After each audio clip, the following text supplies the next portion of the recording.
Hello, and thank you so much for joining us here for the KCRG halftime show. We are going to break down the first half of the Iowa-Penn State game, which I have been hearing about from a distance the last couple minutes, and it sounded like a very stressful end of the second quarter. Momentum Hawkeye fans can shift in an instant. It looked like Iowa was going to go into the locker room up at least 10-7. A Drew Stevens 66-yard field goal attempt is blocked and taken back the other way for a touchdown. And just like that, could have been 13-7 Iowa in front. Instead at the half, it's 14-10 Penn State in front. Special teams have been a bit of a sore spot for Iowa. Stevens missed the field goal earlier today. The 66-yard field goal, you can't exactly expect him to hit it all the way there, but you have to protect 66 is crazy. That would be an Iowa record by far.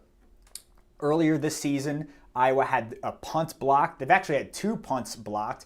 And the special teams mistakes, there's only one instance where it's really hurt them. It was actually the Indiana game 2 weeks ago. I'm thinking back to it. Drew Stevens missed a potential go-ahead field goal when the holder basically misaligned the laces. Hawkeye fans might remember this, and it caused the field goal to go wide left.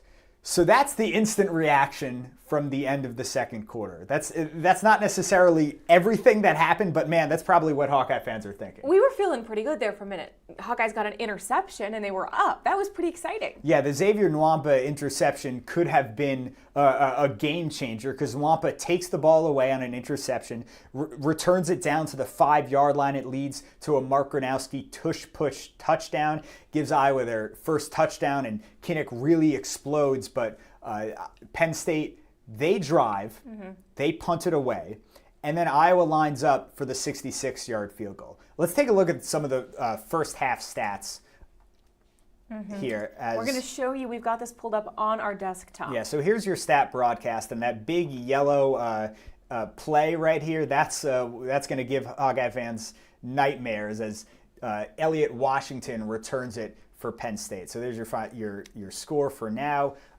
So far, what jumps out to me, Iowa's running defense has been really solid. Katron Allen and Nick Singleton have a combined 41 yards and 1 touchdown. Both those guys are potential NFL draft picks, and so far they've been kind of bottled up. The turnover, a day and a half ago, really more like 30 minutes ago, but it feels like a day and a half ago, Mark Gronowski had an interception that set Penn State up in Iowa territory, and it led to that Katron Allen touchdown. But other than that, Iowa's defense has been pretty solid. Let's pull up the drive chart, because I always kind of like looking at the drive chart for how this goes. Obviously, Penn State starts with the interception, but look at this. They go 10 plays, 35 yards. Iowa's defense was truly rock solid. I mean, look, just do the math. How many yards per play is that? It's not a lot. It's 3.5 actually. And it looked like 3.5.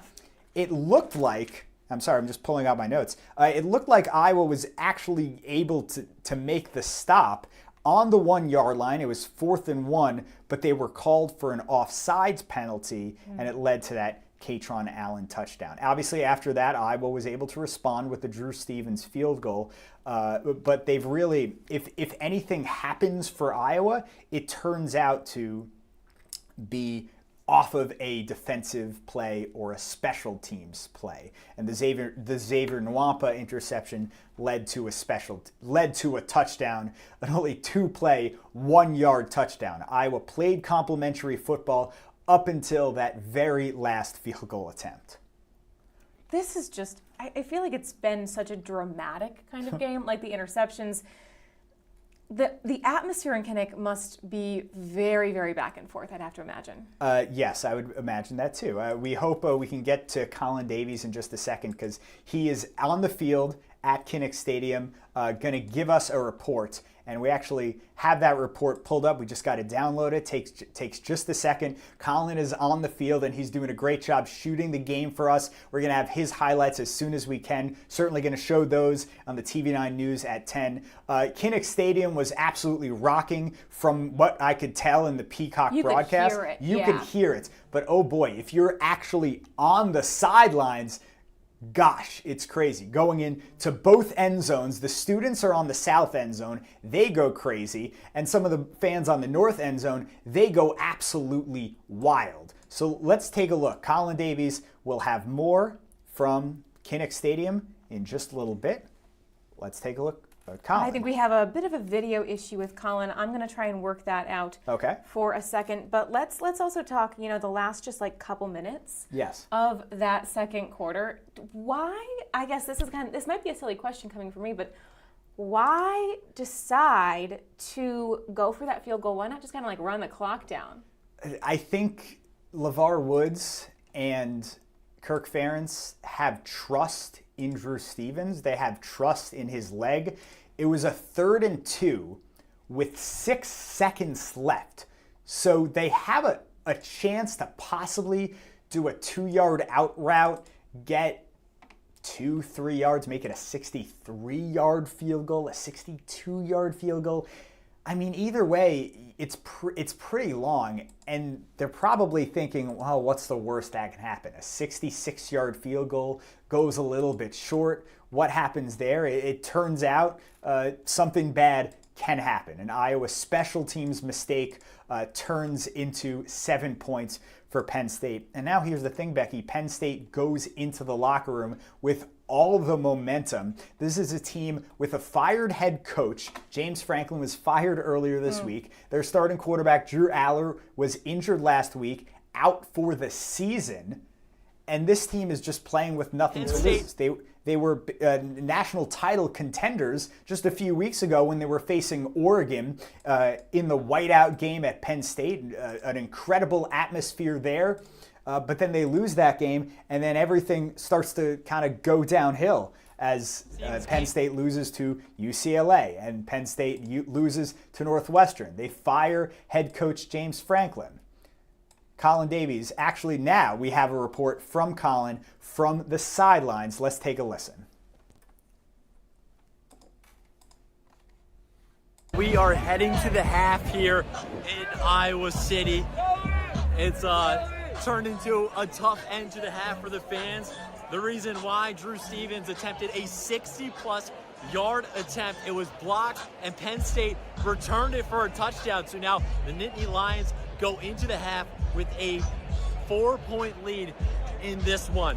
And everything was going well until that point. Penn State called a timeout when the field goal attempt was initially short. Stevens came back on, and it got blocked in return. So this place has been loud all night, but it's awfully quiet right now because of what just happened. But throughout the game, it's been incredibly loud. This place, there's not a roof on it for a reason. And it's been a great game from Iowa's defense so far. They've only allowed the one touchdown. That was off a short field that they got on that first Mark Gronowski interception, that tip ball. So they've played well, and Penn State scoring the other from that special teams. Overall, it's been all about Iowa's defense, but ultimately that end of the half play covers it up quite a bit. Iowa's defense has been phenomenal. Mark Gronowski has played well, got that rushing touchdown as well. It was a bit of a somber energy going into the locker room because of how that half ended. But overall, Deshaun Lee getting that interception. Xavier Wampa at the end of the half getting a huge interception to get down to the 1-yard line and set Gronowski up for that touchdown. It's been a great game so far, but the fans, as you can see, all seated right now, a little bit in disbelief of that block and return for a touchdown. So Penn State leads 14-10 at the half. We'll have more coverage later tonight. Collin, great reporting, and we didn't even mention the Deshaun Lee interception that turned the momentum. Iowa turned out nothing coming of that, but the Lee interception, the Xavier Nwampa interception, these are obviously huge plays for Iowa, and what does it turn into? Unfortunately, it turns into just those 7 points. Iowa would have loved to kick at least a field goal off that Deshaun Lee interception, that incredible toe tap interception that was reviewed, and they got it back. The question for Iowa, is what did they do out of the halftime locker room? Because you heard it from Collin.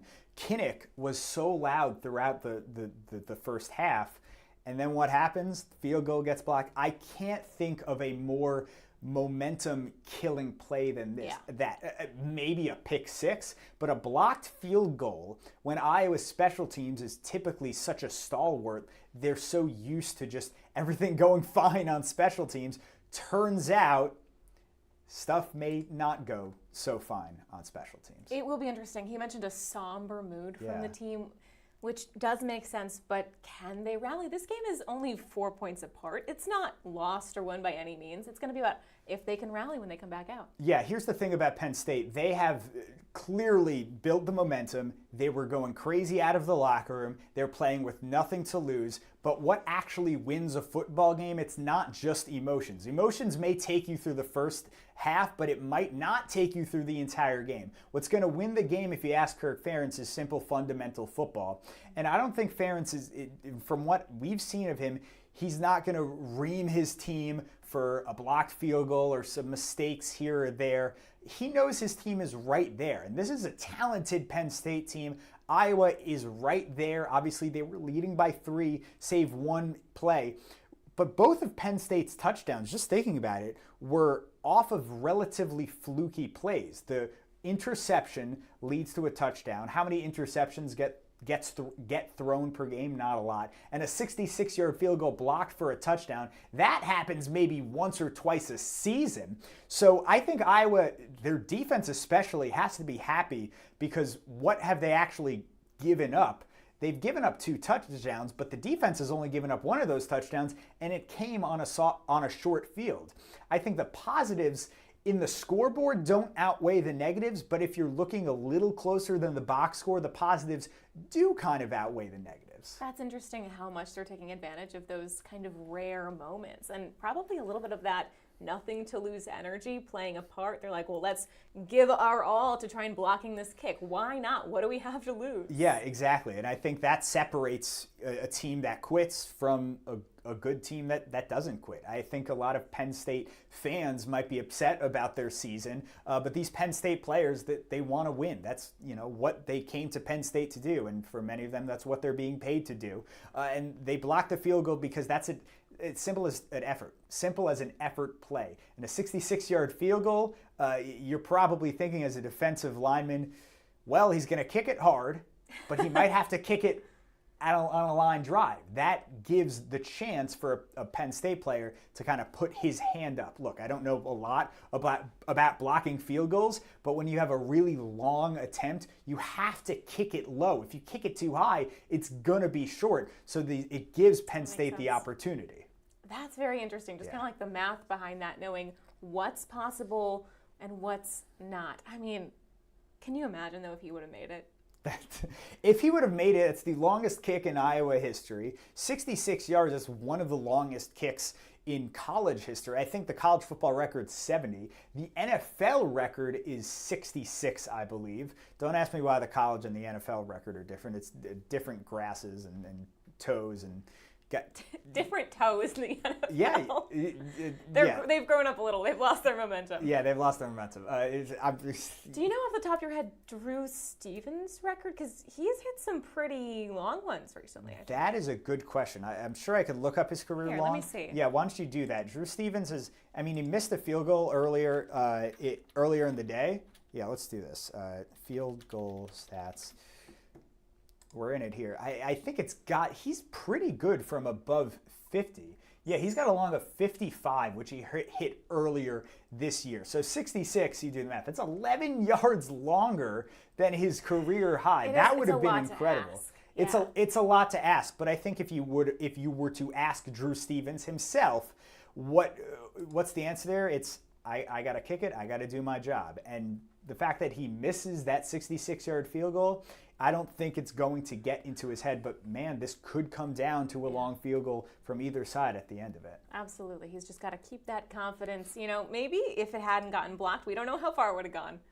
Who knows? Well, we did see the play that doesn't count.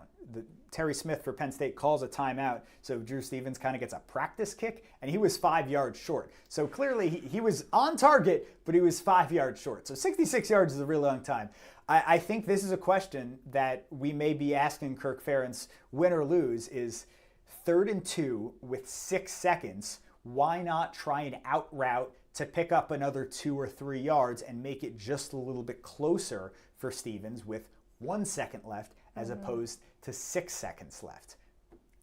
The math, that's always just kind of baffled me a little bit. As obviously a football novice, the getting down to like 2 seconds on the clock, that causes me as a fan so much stress. I'm thinking, how are they going to pull this off? How are they going to try and balance this, make a play, an important play, a play without a pressure and stress on it in that amount of time? Yeah, just pulling up the stats one more time. I want to take a look at Mark Gronowski after the interception. What did he end up doing? He's actually been pretty solid, especially on 3rd down. These 3 plays are just incredible. Third and 13, you're close, but you don't quite get it. 3rd and 11 and 3rd and 5 to have completions on 3rd down is very, very important. Obviously, the next step is making the 3rd down play. Scoring.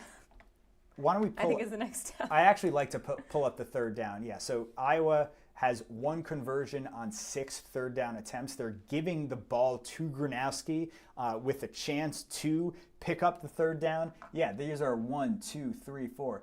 All but one of Iowa's 3rd down plays have been passes, and they've only converted on one of them. Let's not count this Drew Stevens. So really, Iowa's one. Yeah, they're 1 for 6. This Drew Stevens field goal came on 3rd down.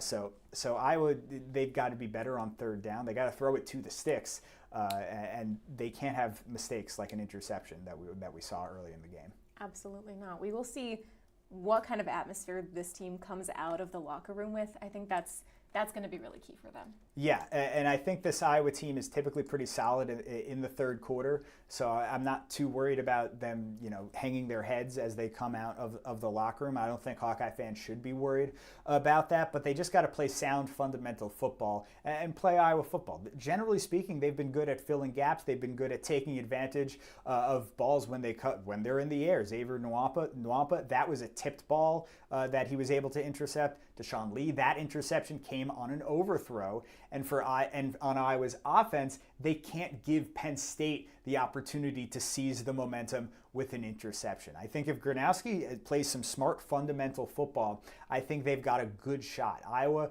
was this close a couple weeks ago against a really good Indiana team. This Penn State team is not as good as Indiana, but they might be as talented. They probably have as many, if not more, NFL players than Indiana has. That's something even though you see Penn State is 0-3 and they just fired their head coach and their quarterback is injured, don't forget about all the NFL players they have.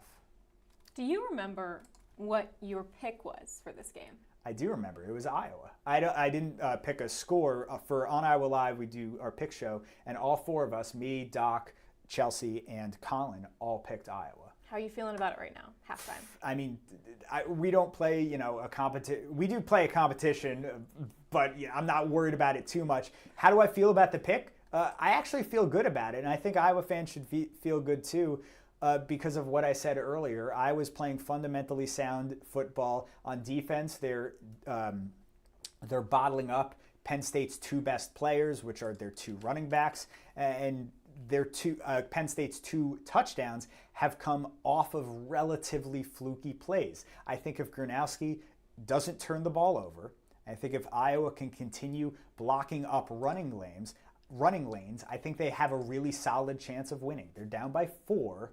I think they have a really solid chance, but it could come down to it in the end. Iowa has only played really one truly close game, and they lost. They lost to Indiana. Maybe they get another shot against Penn State, because clearly this is not the Wisconsin game from last week, or the UMass game, or the Albany game. This is different. And just to correct myself, they've played in 2 close games, and they've lost both of them. I'm thinking of Big Ten conference play. Iowa, of course, losing to Iowa State in the Cyhawk game. That was a 3-point affair, too. Yes. This game could very well come down to the wire.